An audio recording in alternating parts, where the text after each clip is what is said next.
चलिए तो फिर शुरुआत करते हैं चैप्टर 1 के लेक्चर 4 की। उम्मीद है कि आपने इससे पहले वाले जो लेक्चर्स हैं उनको अच्छी तरह से समझ लिया होगा, एक एक चीज़ को ध्यान से पढ़ा होगा और आज का लेक्चर भी उतनी ही ध्यान से और उतने फोकस से आप पढ़ेंगे, मैं ऐसी उम्मीद करता हूँ। तो लेक्चर 4 की शुरुआत होती है एक बहुत ही बढ़िया एक्टिविटी से, बेहतरीन एक्टिविटी है। पहले मैं आपकी बुक में दिखाता हूँ ये कहाँ पर लिखी हुई है। पेज नंबर 10 NCERT, देखिए ज़रा, ये वाली एक्टिविटी है, ब्लू बॉक्स में लिखी हुई, carry out the following activity. तो जब भी आप वीडियो देखते हैं तो साथ में अपनी बुक ज़रूर रखा करें ताकि आप तुरंत उसी पेज नंबर पर देख सकें। अपनी बुक के साथ फेमिलियर होना बहुत ज़रूरी है। तो इस एक्टिविटी में करेंगे क्या, take about 2 gram barium hydroxide in a test tube. एक टेस्ट ट्यूब में क्या लेना है, 2 gram barium hydroxide. Barium hydroxide का फार्मूला बना लेते हैं पहले। ये मैंने टेस्ट ट्यूब थोड़ी सी मोटी बना दी, उससे कोई दिक्कत नहीं है। बेरियम हाइड्रोक्साइड का पाउडर लेंगे एक टेस्ट ट्यूब में। ये कोई लिक्विड नहीं होता, कभी आप सोच रहे हो कि एक लिक्विड है, एक तरह का पाउडर होता है, जैसे नमक होता है ना उस तरह का लगता है ये देखने में। तो बेरियम हाइड्रोक्साइड का फार्मूला देखिए क्या होता है, बेरियम का Ba और हाइड्रोक्साइड का OH, ठीक है। बेरियम की वैलेंसी 2, हाइड्रोक्साइड की वैलेंसी 1। एक्सचेंज जब किया जाएगा तो क्या बन जाएगा, थोड़ा सा ऊपर लेता हूँ मैं इसको, BaOH का होल ट्वाइस, ठीक है। बेरियम हाइड्रोक्साइड का ये फार्मूला बन गया है। तो एक टेस्ट ट्यूब में हमने बेरियम हाइड्रोक्साइड ले रखा है, BaOH का होल ट्वाइस, ठीक है। पहली लाइन हो गई ख़त्म। अब पढ़ते हैं दूसरी line. Add 1 gram of ammonium chloride and mix with the help of glass rod. अब इसमें ऊपर से क्या डाल देंगे, 1 ग्राम अमोनियम क्लोराइड डाल देंगे। अमोनियम क्लोराइड का फार्मूला होता है NH4Cl। ये भी ऐसे ही बनता है, एक तरफ अमोनियम लिखो एक तरफ क्लोरीन लिखो, दोनों की वैलेंसी 1 है तो कैंसिल हो जाती है। मैं इसको भी दिखा देता हूँ बना के, देखो अमोनियम का NH4, अमोनियम बोलते हैं NH4, और क्लोरीन को Cl। अमोनियम की वैलेंसी 1 होती है, क्लोरीन की भी वैलेंसी 1 होती है, कट जाती हैं इक्वल वैलेंसी, तो क्या फार्मूला बन जाता है, NH4Cl। तो ऊपर से हमने इसके अंदर क्या डाल दिया, अमोनियम क्लोराइड। ये भी एक तरह का पाउडर ही होता है नमक के जैसा। दोनों को मिक्स करेंगे अब एक ग्लास रॉड की मदद से। ग्लास रॉड यहाँ पे बना देता हूँ, आप इसके लिए लिख भी दीजिएगा कि एक ग्लास रॉड। अब जब ग्लास रॉड की मदद से काफ़ी देर तक इसको मिक्स किया जाएगा बहुत ही अच्छी तरीके से, तो हमें यहाँ पे लिक्विड बनना शुरू होता हुआ दिख जाएगा। यहाँ पे एक लिक्विड तैयार होने लगेगा। तो इन दोनों की जब आपस में रिएक्शन होती है तो होता क्या है, बड़े ध्यान से समझिएगा। तो ये जब दोनों आपस में रिएक्शन करते हैं तो बनता क्या है वो देख लीजिए, BaCl2 बनता है, BaCl2 बेरियम क्लोराइड, ठीक है। और साथ में बनती है अमोनिया, अमोनिया गैस। और तीसरी जो चीज़ यहाँ पर हमें मिलती है वो होता है लिक्विड वाटर। तो जब ये दो पाउडर मिक्स किए जाते हैं, नमक के जैसे होते हैं ये दो पाउडर, ग्लास रोड की मदद से जब इनको मिक्स करते हैं काफ़ी देर तक, तो काफ़ी देर में यहाँ लिक्विड सा तैयार होने लगता है। वो जो लिक्विड होता है उसके अंदर ये चीज़ें होती हैं, बेरियम क्लोराइड और वाटर, और अमोनिया गैस जो है ऊपर से निकलना इसमें शुरू हो जाती है। तो ये तो हो गई एक्टिविटी पूरी। यहाँ पे होने वाली रिएक्शन भी हमने लिख दी। इस रिएक्शन को दो तरीके से लिखा जाता है, एक तो मैंने ये लिख दिया है, दूसरा तरीका देखिए क्या है, BaOH का होल ट्वाइस प्लस NH4Cl और गिव्स। अब दूसरे तरीके में हमें क्या मिलता है कि सोडियम हाइड्रोक्साइड मिलता है, सॉरी अमोनियम हाइड्रोक्साइड मिलता है NH4OH और प्लस BaCl2, ये मिलता है, ठीक है। इन दोनों को मिला देंगे ना अगर, तो यही चीज़ आ जाती है। तो इस रिएक्शन को आप ऐसे भी लिख सकते हैं और इस तरीके से भी लिख सकते हैं, दोनों ही तरीके से आप इस रिएक्शन को लिख सकते हैं। अब सवाल यह है कि ये एक्टिविटी आपको क्यों करवाई गई है। ये एक्टिविटी आपको इसलिए करवाई गई है, जब आप इसको मिक्स कर देंगे और मिक्स करने के बाद जब आप इसको टच करके देखेंगे अपने हाथ से, यहाँ लिखा है touch the bottom of the test tube with your palm, what you feel. अपनी हथेली से जब तुम इसको टच करके देखोगे तो तुम्हें इतना ठंडा लगेगा कि इतनी ठंडी बर्फ़ भी नहीं होती। इसका जो टेम्परेचर होता है करीब करीब -26 डिग्री सेल्सियस होता है। तो समझ गए इस एक्टिविटी को, एक बार फिर से लेते हैं। इस एक्टिविटी में हमने बेरियम हाइड्रोक्साइड का पाउडर लिया हुआ था एक टेस्ट ट्यूब में, ऊपर से डाल दिया क्या, अमोनियम क्लोराइड इसके अंदर, दोनों को ग्लास रॉड की मदद से अच्छे से मिक्स किया। मिक्स करने पर यहाँ पर ये रिएक्शन होती है। इसके बेस को अगर हथेली से टच करके देखते हैं तो ये काफ़ी ठंडा लगता है, बहुत ही ज़्यादा ठंडा, इतना ठंडा लगता है बर्फ़ से भी ज़्यादा। तो यहाँ पर क्या हुआ है, एक तरह की एंडोथर्मिक रिएक्शन हुई है जो हमने लास्ट चैप्टर में पढ़ी थी कि जब ऐसी कोई भी रिएक्शन जिसमें हीट एब्जॉर्ब होती है तो उसको क्या कहते हैं, एंडोथर्मिक रिएक्शन कहते हैं। और जितनी भी एंडोथर्मिक रिएक्शन होती है उसमें हमें एक ठंडक महसूस होती है, क्योंकि ये क्या करेगा, ये अपने सराउंडिंग में से हीट को एब्जॉर्ब करेगा, इसीलिए यहाँ पर क्या हो रहा है, ठंडा हो रहा है। तो उम्मीद है कि ये जो एक्टिविटी है आपकी बुक में जो दे रखी है, ये वाली एक्टिविटी, ये आपको पूरी तरह से समझ में आ गई होगी। इस रिएक्शन को आप दो तरीके से लिख सकते हैं और बैलेंस करने का काम आपका है। ठीक है, क्या आप इसको बैलेंस कर पाएंगे? कर लीजिएगा ज़रूर इसको बैलेंस करने की प्रैक्टिस। या चलो इनमें से एक मैं बैलेंस करके दिखा देता हूँ। तो चलो जल्दी से इसको बैलेंस करते हैं। सबसे पहले क्लोरीन देखो, इधर की साइड एक ही क्लोरीन है पूरे में ना, और यहाँ पे कितनी क्लोरीन है, 2। तो ऐसा करते हैं कि यहाँ पे 2 लगा देते हैं, क्लोरीन बराबर हो गई। ठीक है, और देखो ज़रा हाइड्रोजन, यहाँ 2 हाइड्रोजन है और यहाँ कितनी हाइड्रोजन है, सॉरी इधर की साइड 2 हाइड्रोजन नहीं 5 हाइड्रोजन है, 3 और 2 5। और इधर कितनी हाइड्रोजन है, 4 और 2 6। इधर 6 हाइड्रोजन है, इधर 5 हाइड्रोजन है। तो क्या करेंगे, पहले तो यहाँ पे 2 लगाओ। ठीक है, उससे क्या होगा, 2 3 जा 6, 6 और 2 8 हाइड्रोजन इधर हो जाएंगे। और यहाँ पर अभी 6 ही हाइड्रोजन है। तो इसको बैलेंस करने के लिए हम क्या करेंगे, हाइड्रोजन को बैलेंस करने के लिए मैं एक 2 यहाँ पे लगा देता हूँ। अब देखता हूँ कितनी हाइड्रोजन हो गई, 4 और 3 2 जा 6। ठीक है, 10 हाइड्रोजन इधर हो गई, 4 2 जा 8, 8 और 2 10 हाइड्रोजन इधर भी हो गई। मुझे लगता है कि रिएक्शन करीब करीब बैलेंस हो चुकी है। एक बार चेक कर लेते हैं। Ba 1 है, इधर भी 1 है, क्लोरीन यहाँ 2 हैं, यहाँ भी 2 क्लोरीन है, नाइट्रोजन यहाँ पे 2 हैं, यहाँ भी 2 नाइट्रोजन है, हाइड्रोजन अभी अभी चेक करी थी, इधर भी 10 हैं उधर भी 10 हैं। अब बारी आती है ऑक्सीजन की, ऑक्सीजन इधर 2 हैं और इधर कितनी ऑक्सीजन है, 2। ठीक है, तो रिएक्शन पूरी तरह से बैलेंस हो गई। ऊपर वाली मैंने बैलेंस करी है, नीचे वाली तुम बैलेंस करोगे। ठीक है, और दोनों में से कोई सी भी रिएक्शन यहाँ पे लिख सकते हो। तो तुम्हें ये समझ में आ गया ये एक्टिविटी तुम्हें किस लिए करवाई गई है, ताकि तुम्हें पता चले कि इस एक्टिविटी में ठंडक महसूस होती है और ये एक तरह की एंडोथर्मिक रिएक्शन है। तो एंडोथर्मिक रिएक्शन के बहुत सारे एग्जाम्पल पिछले लेक्चर में देखे थे। जितने भी डिकम्पोजिशन के एग्जाम्पल हैं वो सब एंडोथर्मिक में दिए जा सकते हैं, और ये एंडोथर्मिक का सबसे बढ़िया एग्जाम्पल है क्योंकि इसमें ठंडक महसूस होती है। और एक्सोथर्मिक क्या होती है, जिसमें गर्मी महसूस होती है, जिसमें जैसे वो कैल्शियम ऑक्साइड वाली रिएक्शन हमने की थी, उसे भी देखिए जरा, बहुत ध्यान से देखा करो चीज़ों को। ये कैल्शियम ऑक्साइड वाली रिएक्शन हमने की थी, इसमें हमें हीट महसूस हुई थी, तो ये क्या है, एक तरह की एक्सोथर्मिक रिएक्शन है। और जो अभी अभी हमने ये की है, इसमें ठंडक महसूस हो रही है, तो ये एक तरह की क्या हुई, एंडोथर्मिक रिएक्शन। चलिए खैर कहानी खत्म हुई, आगे बढ़ते हैं। अब आ रहे हैं क्वेश्चंस। तो ये क्वेश्चंस भी उसी पेज पर लिखे हुए हैं। अगर आपके साथ में साइड में बुक रखी है तो आप उसमें देख लीजिएगा, पेज नंबर 10 पे सवाल लिखे हुए हैं। वैसे मैंने क्वेश्चन लिखे हुए हैं।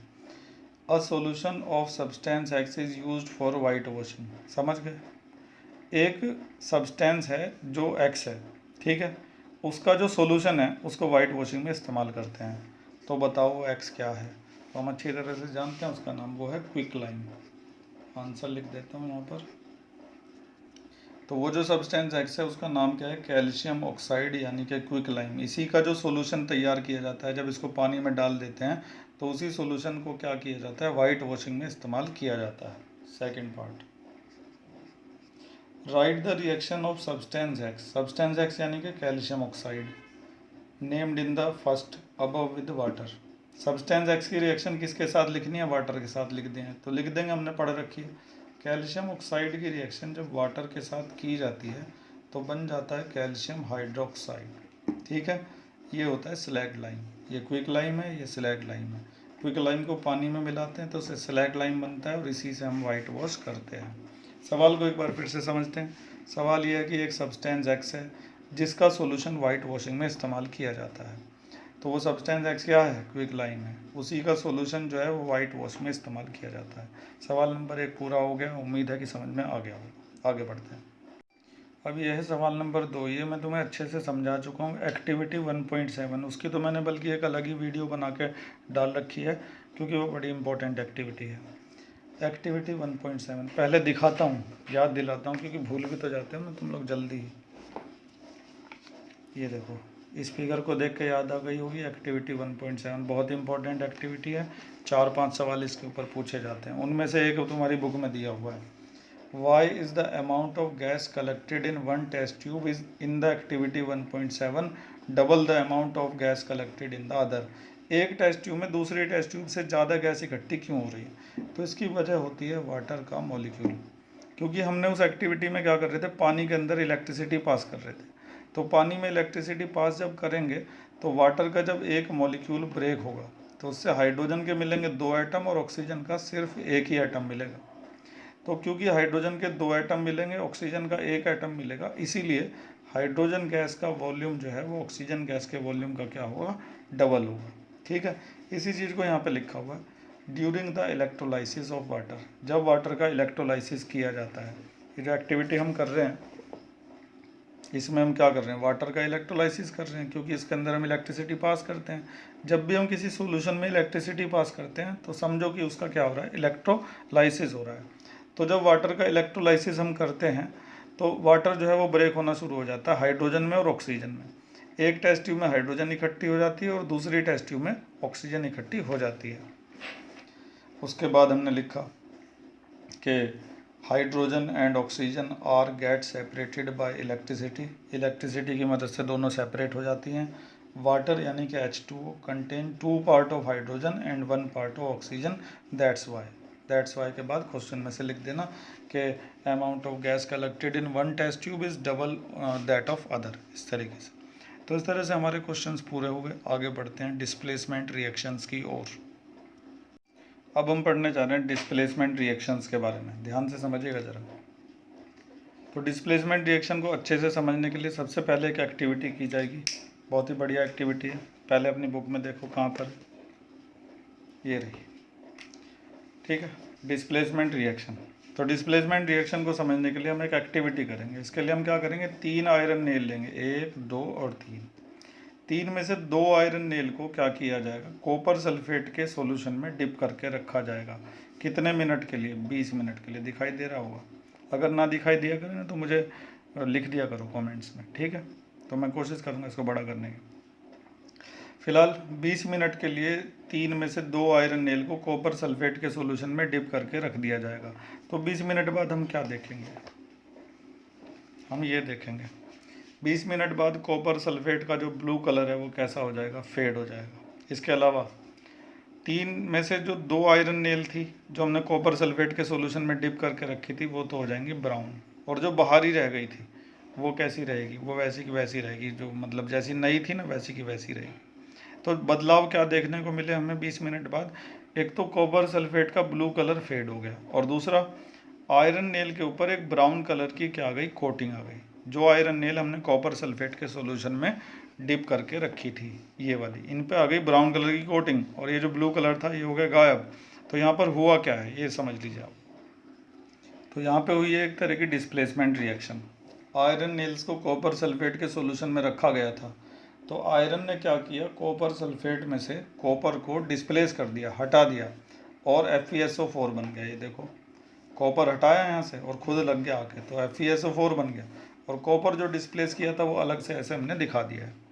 तो कॉपर सल्फेट का ब्लू कलर फेड हो गया, क्यों, क्योंकि अब वो कॉपर सल्फेट नहीं रहा, वो क्या बन चुका है, आयरन सल्फेट। और वो जो आयरन नेल थी वो ब्राउन क्यों हो गई थी, क्योंकि उनके ऊपर एक लेयर बन गई थी सल्फ़र की। ठीक है, उम्मीद है कि समझ गए होंगे इस एक्टिविटी को। तो इस एक्टिविटी में हमने कॉपर सल्फेट का ब्लू कलर का सॉल्यूशन लिया था, उसमें आयरन नेल को डिप करके रखा था, तो आयरन ने कॉपर सल्फेट में से कॉपर को क्या कर दिया था, डिस्प्लेस कर दिया था। तो ये एक तरह की क्या है, डिस्प्लेसमेंट रिएक्शन है। तो डिस्प्लेसमेंट रिएक्शन क्या होती है, जब कोई ज़्यादा रिएक्टिव एलिमेंट कम रिएक्टिव एलिमेंट को उसके कंपाउंड में से डिस्प्लेस कर देता है, तो उस रिएक्शन को कहा जाता है डिस्प्लेसमेंट रिएक्शन। एक बार फिर से समझो, एक एक शब्द को ध्यान से सुनना, जरा सा भी दिमाग इधर उधर हुआ तो कुछ समझ में नहीं आएगा। जब एक ज़्यादा रिएक्टिव एलिमेंट कम रिएक्टिव एलिमेंट को उसके कंपाउंड में से डिस्प्लेस कर देता है, तो उस रिएक्शन को कहा जाता है क्या, डिस्प्लेसमेंट रिएक्शन। कुछ और एग्जांपल भी हम देख लेते हैं, जैसे कि आयरन की रिएक्शन हमने करवा दी किसके साथ, जिंक सल्फेट के साथ, ZnSO4। ठीक है, तो क्या है ना, कुछ नहीं होगा। अगर आयरन की रिएक्शन हमने जिंक सल्फेट के साथ करवाई तो कुछ नहीं होगा, हमें लिखना पड़ेगा नो रिएक्शन। इसकी वजह यह है कि जिंक जो होता है ना वो आयरन से ज़्यादा रिएक्टिव होता है, या आप ऐसे समझ लो कि जिंक जो है वो आयरन से ज़्यादा ताकतवर होता है, तो आयरन इसको डिस्प्लेस नहीं कर पाता, आयरन इसको डिस्प्लेस नहीं कर पाता, इसलिए यहाँ पर कोई रिएक्शन नहीं होती। कुछ और एग्जांपल देखिए, जैसे कि जिंक की रिएक्शन अगर हम करवा दें कॉपर सल्फेट के साथ, ऊपर वाला जो सॉल्यूशन था, कॉपर सल्फेट का कलर कैसा होता है, ब्लू होता है, तो जिंक भी कॉपर को क्या कर देगा, डिस्प्लेस कर देगा, क्योंकि जिंक जो होता है ना वो कॉपर से ज़्यादा रिएक्टिव होता है, बनेगा ZnSO4 और कॉपर हो जाएगा अलग। ठीक है, एक एग्जांपल और देखते हैं, आपकी बुक में ही दिया हुआ है, lead plus CuCl2 copper chloride, ये जब रिएक्शन करते हैं तो लेड क्या करता है, कॉपर को यहाँ से डिस्प्लेस कर देता है, PbCl2 बन जाता है और कॉपर फिर से क्या होता है, अलग हो जाता है। तो ये सब हमने डिस्प्लेसमेंट रिएक्शन देखी है। हमने ये भी देखा कि अगर कोई कम रिएक्टिव एलिमेंट है तो वो अपने से ज़्यादा रिएक्टिव को डिस्प्लेस नहीं कर सकता, हमेशा ज़्यादा रिएक्टिव वाला ही कम रिएक्टिव वाले को डिस्प्लेस कर सकता है। अब एक सवाल उठता है कि हमें कैसे पता चलेगा कौन ज़्यादा रिएक्टिव है और कौन कम रिएक्टिव है। मान लो एग्ज़ाम में ऐसा ही सवाल आ गया तो हम तो लिख देंगे यहाँ पे, मान लो हमें पता ना हो, हम तो सीधे लिख देंगे कि Fe ने इसको डिस्प्लेस कर दिया तो इसके सामने क्या आ जाएगा, FeSO4 और जो जिंक अलग हुआ है वो, हम तो इस रिएक्शन को ऐसे कंप्लीट कर देते अगर हमें पता ना होता। तो इसका पता लगाने के लिए आपको एक टेबल याद करनी पड़ेगी, आपकी बुक में दी गई है पेज नंबर 45 पर, तो वो टेबल मैं आपको दिखा देता हूँ। इस टेबल को ध्यान से देख लो, ये है पेज नंबर 45 तुम्हारी बुक का, और ये रही टेबल। ये टेबल तुम्हें अच्छी तरह से याद करनी पड़ेगी।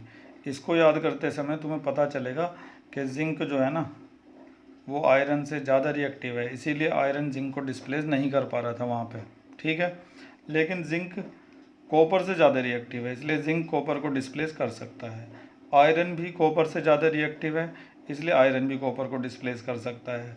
और जो लेड है वो भी कॉपर से ज़्यादा रिएक्टिव है, इसलिए वो भी इसको डिस्प्लेस कर सकता है। इसका मतलब जिंक, आयरन और लेड तीनों के तीनों कॉपर को क्या कर सकते हैं, डिस्प्लेस कर सकते हैं। और इन्हीं तीनों की रिएक्शन हमने देखी थी, आयरन ने भी कॉपर को डिस्प्लेस किया, जिंक ने भी कॉपर को डिस्प्लेस किया, और लेड ने भी किसको डिस्प्लेस कर दिया, कॉपर को, क्योंकि ये सारे कॉपर से ज़्यादा रिएक्टिव थे।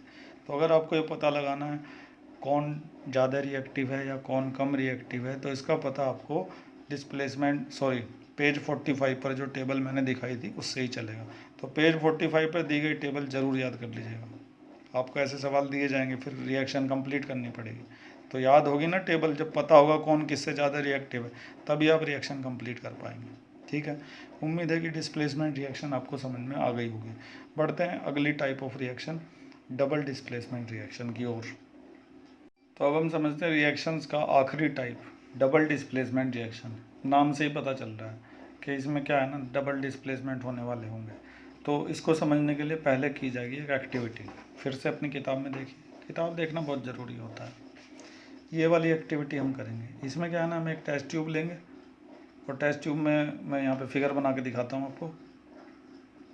तो ये फिगर मैंने बना दी है बड़ी जल्दी से। ये है हमारे चैप्टर की 10वीं एक्टिविटी। इस चैप्टर में टोटल 11 एक्टिविटी हैं, 11 की 11 अच्छी तरह से याद होनी चाहिए, पता होनी चाहिए। तो 10वीं एक्टिविटी में हम क्या करेंगे, एक टेस्ट ट्यूब लेंगे और टेस्ट ट्यूब में क्या पड़ा हुआ होगा, सोडियम सल्फेट। ठीक है, टेस्ट ट्यूब में सोडियम सल्फेट सॉल्यूशन पड़ा हुआ होगा और दूसरी टेस्ट ट्यूब से बेरियम क्लोराइड का सॉल्यूशन उसके अंदर क्या किया जाएगा, मिक्स किया जाएगा, उसको मिला देंगे इसके अंदर। तो जब इन दोनों की आपस में रिएक्शन होगी तो हमें क्या दिखाई देगा, हमें ये दिखाई देगा कि इस वाली टेस्ट ट्यूब में ना एक वाइट कलर का प्रेसिपिटेट बन रहा है।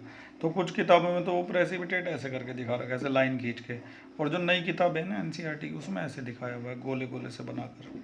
कहने का मतलब ये है कि जब ये दोनों आपस में रिएक्शन करते हैं तो इनके रिएक्शन होने से इनसोल्यूबल प्रेसिपिटेट बनता है जो पानी में घुलता नहीं है। ठीक है, तो जो रिएक्शन होती है मैं यहाँ पे लिख देता हूँ एक बार। तो इन दोनों की आपस में रिएक्शन जब होती है सोडियम सल्फेट की और बेरियम क्लोराइड की, जब हम इनको मिक्स करते हैं इस तरीके से तो BaSO4 बन जाता है, Ba और SO4। अब बचा क्या, Na और Cl बचा, NaCl। कुछ बच्चे सोचेंगे कि Na2 है और Cl2 है, तो मैं ऐसे लिख देता हूँ Na2 और Cl2। भैया ऐसा नहीं होता, देखो सोडियम क्लोराइड है ये। सोडियम क्लोराइड कैसे बनता है, 9th में सीखा तो था। सोडियम का फार्मूला Na, क्लोरीन का फार्मूला Cl, सोडियम की वैलेंसी 1, क्लोरीन की वैलेंसी 1, इक्वल वैलेंसी क्या हो गई, कट गई, तो क्या बनेगा NaCl। तो याद रखा करो इसको। तो जब दोनों की आपस में रिएक्शन हुई तो BaSO4 का वाइट प्रेसिपिटेट हमें यहाँ पे बनता हुआ दिखाई देगा और साथ में क्या बनेगा, NaCl। क्लियर। तो ये जो रिएक्शन है ना, इसमें क्या हुआ है कि आयंस का एक्सचेंज हुआ है इनके बीच में। ये दोनों क्या हैं, रिएक्टेंट हैं, और ये दोनों क्या हैं, प्रोडक्ट हैं। तो ऐसी कोई भी रिएक्शन जिसमें रिएक्टेंट्स के बीच में आयंस का क्या होता है, एक्सचेंज होता है। देखिए ये जो SO4 है ये चला गया यहाँ पर, ठीक है, और ये Cl जो है वो इधर आ गया। तो ऐसी कोई भी रिएक्शन जिसमें रिएक्टेंट के बीच आयंस का एक्सचेंज होता है उस रिएक्शन को कहा जाता है डबल डिस्प्लेसमेंट रिएक्शन। मैं यहाँ पर डेफिनेशन लिख देता हूँ, या मैं लिखने के बजाय ना तुम्हें किताब में ही दिखा देता हूँ। लेकिन ये बात याद रखना, जब रिएक्शन होगी तो वाइट प्रेसिपिटेट बनेगा, और वो वाइट प्रेसिपिटेट किसका होगा, BaSO4 का होगा। आपसे एग्जाम में सवाल पूछा जा सकता है, जब सोडियम सल्फेट और बेरियम क्लोराइड आपस में रिएक्शन करते हैं तो एक वाइट प्रेसिपिटेट बनता है, तो बताओ वो वाइट प्रेसिपिटेट किसका होता है। तो तुम लिखोगे इसका होता है, किसका, बेरियम सल्फेट का। ये तुम्हारी किताब में भी लिखा हुआ है, देख लो ज़रा, ठीक है। ये देखो, the white precipitate of BaSO4 is formed, ठीक है। और यहाँ पे डेफिनेशन लिखी हुई है, such reaction in which there is a exchange of ion take place between the reactant are called double displacement reaction. तो यहीं से अंडरलाइन कर लेना, ऐसी कोई भी रिएक्शन जिसमें क्या हो, एक्सचेंज ऑफ आयन हो, exchange of ion between the reactant, उसको क्या कहेंगे, डबल डिस्प्लेसमेंट रिएक्शन। तो उम्मीद है कि डबल डिस्प्लेसमेंट रिएक्शन को समझ में आ गया होगा। और डबल डिस्प्लेसमेंट रिएक्शन समझते समझते यहाँ पर एक और रिएक्शन हो गई है, क्योंकि यहाँ पर प्रेसिपिटेट बना है। प्रेसिपिटेट मतलब इनसोल्यूबल सॉलिड, जो घुलते नहीं हैं। तो ऐसी कोई भी रिएक्शन जिसमें प्रेसिपिटेट बनेगा उसे कहा जाएगा प्रेसिपिटेशन रिएक्शन। मैंने यहाँ पर ना डेफिनेशन लिख दी, any reaction in which precipitate is formed is called precipitation reaction. ऐसी कोई भी रिएक्शन जिसमें सॉलिड के जैसा कुछ बनता है, प्रेसिपिटेट के जैसा कुछ बनता है, उस रिएक्शन को कहते हैं प्रेसिपिटेशन रिएक्शन। और बुक में भी अंडरलाइन कर लेना, यहाँ पे लिखा हुआ है, देखो पेज नंबर 11, ये लिखा हुआ है, any reaction that produce precipitate can be called precipitation reaction. तो अब ये जो एग्जाम्पल है, मतलब ये जो रिएक्शन हमने की है, इसको दो जगह पर काम लिया जा सकता है। जब डबल डिस्प्लेसमेंट का एग्जाम्पल पूछा जाएगा तब भी हम इसको लेंगे, और जब हमसे पूछा जाएगा कि प्रेसिपिटेशन रिएक्शन लिखो तब भी हम इसको लिखेंगे। तो ये दो जगह पर काम आ सकती है, ठीक है। लेकिन हमारी बुक में ऐसी सिर्फ एक ही रिएक्शन दे रखी है, तो हमारे पास एक एग्जाम्पल और होना चाहिए, तो उसको देख लेते हैं। तो डबल डिस्प्लेसमेंट रिएक्शन के ना नीचे तुम्हारी बुक में ये लिखा हुआ है, रिकॉल एक्टिविटी 1.2। एक्टिविटी 1.2 को रिकॉल करो, उसको दोबारा से याद करो। तो ये देखो, मैं 1 सेकंड से भी कम समय में तुम्हारे सामने एक्टिविटी 1.2 लेकर आ गया। शुरुआत में हमने पढ़ी थी एक्टिविटी 1.2 में हमने क्या किया था, लेड नाइट्रेट का सोल्यूशन लिया था एक टेस्ट ट्यूब में, और ऊपर से डाल दिया था उसके अंदर पोटेशियम आयोडाइड। तो रिएक्शन में दोबारा से एक बार लिख देता हूँ। एक टेस्ट ट्यूब में हमने क्या लिया था, लेड नाइट्रेट का सॉल्यूशन। क्या फार्मूला होता है, PbNO3 का होल ट्वाइस, और ऊपर से हमने उसमें डाल दिया था पोटेशियम आयोडाइड। पोटेशियम आयोडाइड का फार्मूला क्या होता है, Ki। तो जब इन दोनों की आपस में रिएक्शन हुई थी तो बना था PbI2 और KNO3। देखो Pb और I मिलाकर क्या बनाएंगे, PbI2 बनाएंगे। ये मत सोच लेना कि Pb और I बनेगा इससे। दूसरी चीज़ आपको साफ दिखाई दे रहा है, दूसरी चीज़ है K और NO3 मिलकर क्या बना देंगे, KNO3, ठीक है। तो सबसे पहले तो हम इसको क्या करते हैं, बैलेंस कर लेते हैं। तो बैलेंस करने में कुछ खास नहीं है, एक 2 लगाना पड़ेगा बस यहाँ पे, क्योंकि NO3 2 थे ना, तो NO3 अब 2 हो गए। पोटेशियम इधर 2 हैं, इधर एक ही पोटेशियम है, तो एक 2 यहाँ लगा दो। आयोडाइड यहाँ पे 2 हैं, इधर भी 2 हो गए। तो एक्टिविटी 1.2 को हमने रिकॉल कर लिया। क्या एक्टिविटी थी, एक टेस्ट ट्यूब में लेड नाइट्रेट सॉल्यूशन लेना था, और ऊपर से क्या डाल दिया था हमने, पोटेशियम आयोडाइड उसके अंदर, ठीक है। अब वापस वहीं पे चलते हैं, उसी पेज पर। उसने शायद कुछ सवाल इसके बारे में पूछे हुए हैं, उन सवालों को एक बार देख लेते हैं। तो ये रहे सवाल इस एक्टिविटी 1.2 के बारे में जो हमने अभी अभी की है, इसके बारे में सवाल पूछे गए। पहला सवाल है, what was the colour of the precipitate form. जो प्रेसिपिटेट बनेगा उसका कलर कैसा होगा। तो अभी बताता हूँ कैसा होगा। अभी हमने जो रिएक्शन की थी इसमें इन दोनों में ये जो दो प्रोडक्ट हैं इनमें से प्रेसिपिटेट कौन सा है, ये वाला है, ये प्रेसिपिटेट है, ये सॉलिड होता है और इसका कलर होता है येलो। शायद मैं तुम्हें एक बार पहले भी बता चुका हूँ। ठीक है, तो पहले सवाल का जवाब तो हमने दे दिया कि जब हम एक्टिविटी 1.2 करेंगे तो जो सॉलिड बनेगा उसका कलर कैसा होगा, येलो होगा। याद रखना कि इस रिएक्शन में जो प्रेसिपिटेट बनता है वो क्या होता है, लेड आयोडाइड होता है।